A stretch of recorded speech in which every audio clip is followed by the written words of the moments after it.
a lot of qualifications to get to where I am now.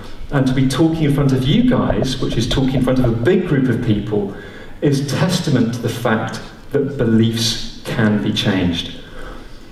All you need to do is find, if you've got a belief that, like I had, that you're stupid, all you need to do is find something you feel passionate about, find something that you love doing, and then you can turn that belief over completely.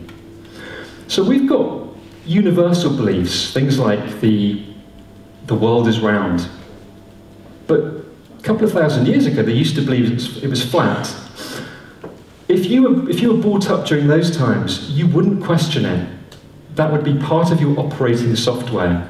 You would operate from the fact that the world was flat, and if you sailed your boat too close to the edge, you might fall off the edge, and you'd fall into hell, which is apparently down there. There's a belief around that as well. But then somebody sailed their boat around the world, and then that belief was updated. And now we all operate from that belief, right? And how compelling is that belief that the world is round? Who questions that belief? Okay, we need to talk afterwards.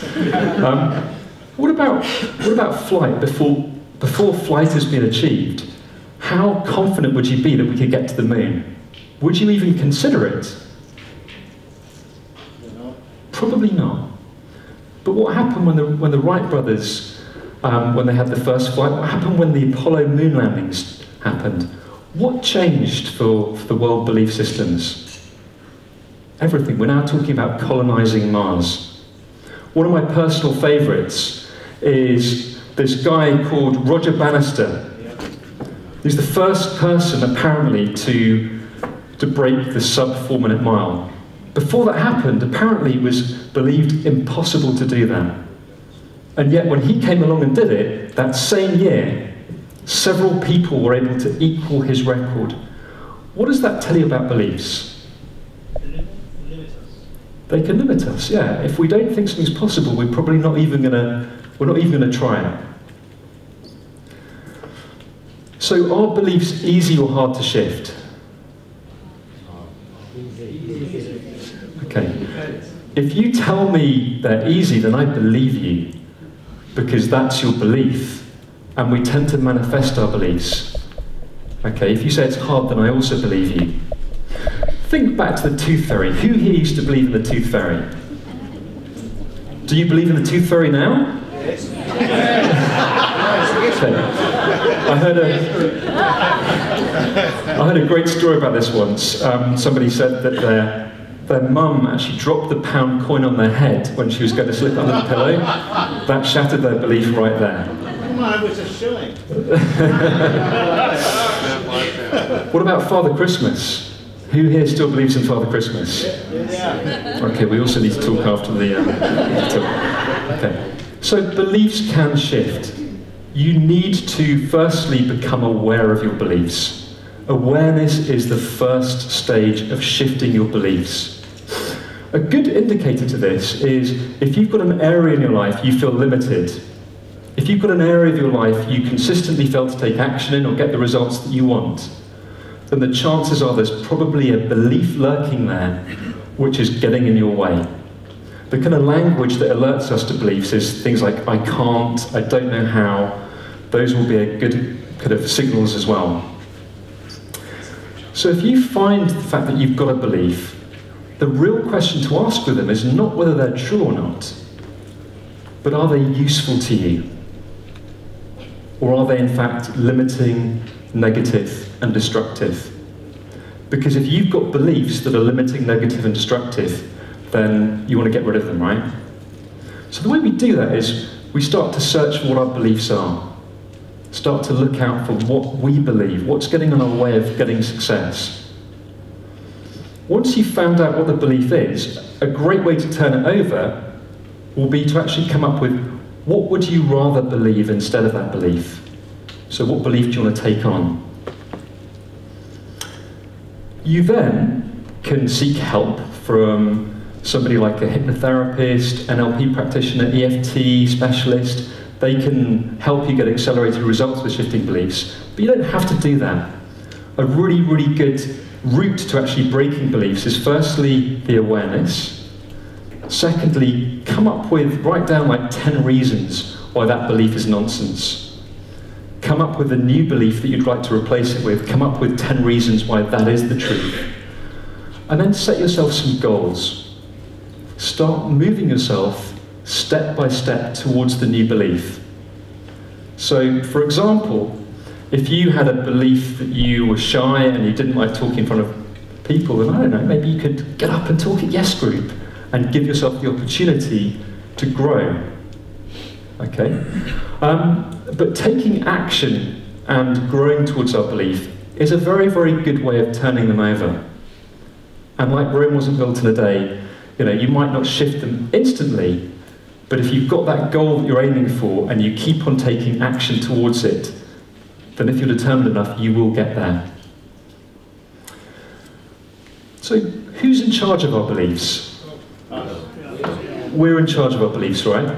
So if you wanted to have the belief that you were absolutely awesome and you completely rocked it, when would you like to have that belief? Yeah. Okay, brilliant. So you're in charge. So we're coming up to the end of the time allocation now. I've seen my 1 minute notice about a minute ago.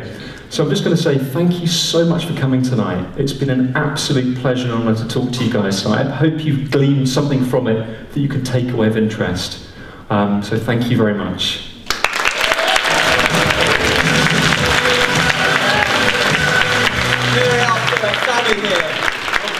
Thank you.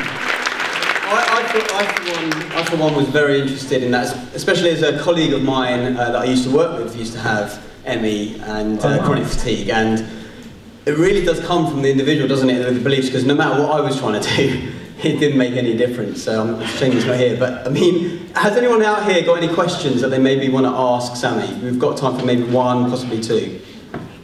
Yeah, over there. Yeah, you mentioned about 4 things to do, and I was trying to write them down really, really quickly. Is there some way to get them, like you started with... Wait for the mic! Okay, over there, white shirt. White shirt, yeah. Oh, sorry. Yeah, okay. Yeah, you mentioned about 4 different things that we needed to do in order to change. I think the first one was to be aware. The second one was to write down 10 reasons why your belief is nonsense. But I couldn't write down the other 2. Can you go over them again? Or tell me what to do? Yeah, absolutely. After you've done that, you want to come up with the belief that you want to replace it with.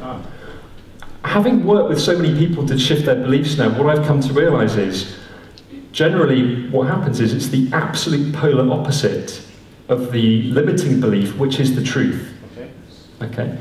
So yeah, come up with a belief that you want to have, come up with a load of reasons and evidence why that is the truth, and then set yourself some goals to take you towards that new belief. It's probably a good idea to start them off with baby steps, things that are really easy for you to do, but keep on making progress with it. And before you know it, you will have installed that new belief. Okay, great. One more question, just quickly. Anyone? No? Oh, there's one right at the back there, by the Pony Express table. Hi, Sally. Hi there. Hi. What exactly was it about the lightning process course that struck a chord in you, or that really got through? Because I mean, there are lots of different courses, not just for ME, but for loads of other things, and it's what resonates with particular people that makes it a success, and the actions you take after. So, what was it about this that really spoke to you? That's a good question. The thing about the lightning process is it's the most successful thing in the UK for helping people to recover from ME and fibromyalgia, which is chronic pain. And the guy who developed it, who's an osteopath, he worked out that people with these kind of conditions, very often they were completely stuck and their nervous system had almost shut down. And what they needed was to completely rewire their brains. So we really work at helping people to understand what their patterns are that are keeping them stuck in the behaviours that are limiting their lives. And then we give them a tool how they can completely rewire that. And I mean, that's amazing in itself, but the health benefits of that are very, very powerful. Okay. If you want to hear more, then I'd be happy to share, but I don't want to go on for too long. Yeah, absolutely. So thank you from the YESx Group. Is there anything that we can do, or they can do to continue the conversation, find out a bit more? I mean, we've got a table down there. Yeah, so I'm going to be sitting on the end, so if you'd like to come up and say hi, it'd be great to chat with you. And I've got some flyers and cards, and I can put you on a mailing list if you would like. Excellent. All right, do that at the break, guys. Please give it up one more time for Sammy.